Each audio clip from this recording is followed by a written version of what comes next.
జాగ్రత్తగా వినండి.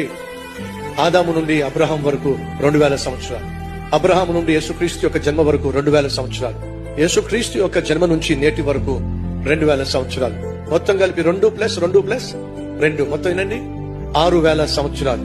బైబిల్ సెలవిస్తుంది, పేతురు రాసిన పత్రిక 3వ అధ్యాయము మనం చదివినటువంటి 8వ వచనంలో ఏముంది? దేవుడి దృష్టిలో ఒక దినము ఏమిటట? 1000 సంవత్సరాలు. ఇప్పుడు 6000 సంవత్సరాలు ఈక్వల్ టు దేవునికి దృష్టిలో ఎన్ని దినాలు చెప్పండి? 6 దినాలు. 6 దినాలు ముగిసిపోయినాయి అనుకోండి. దేవుడు 7వ రోజున పని చేశాడా? పని చేయలే. 7వ రోజు ఏమిటట? విశ్రాంతి. అనగా ఎన్ని సంవత్సరాలు గడిచిపోయినాయి? 6000 సంవత్సరాలు, అనగా 6 దినములు గడిచిపోయినాయి. అండ్ అర్థం తెలుసా? 6 రోజులు గడిచిపోయినాయి.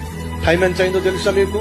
11 గంటల 59 నిమిషాల 59వ సెకండ్ మీద సెకండ్ ముళ్ళుంది.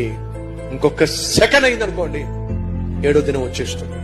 సహోదరులు సహోదరులు, చివరి గడియలో మనం ఉన్నాం, చివరి నిమిషంలో మనం ఉన్నాం, చివరి సెకండ్ లో మనం ఉన్నాం. ఏ క్షణమైన యేసుక్రీస్తు వచ్చేస్తాడు. కాబట్టి మనం సిద్ధంగా ఉండాలి. ఈ వాస్తవాన్ని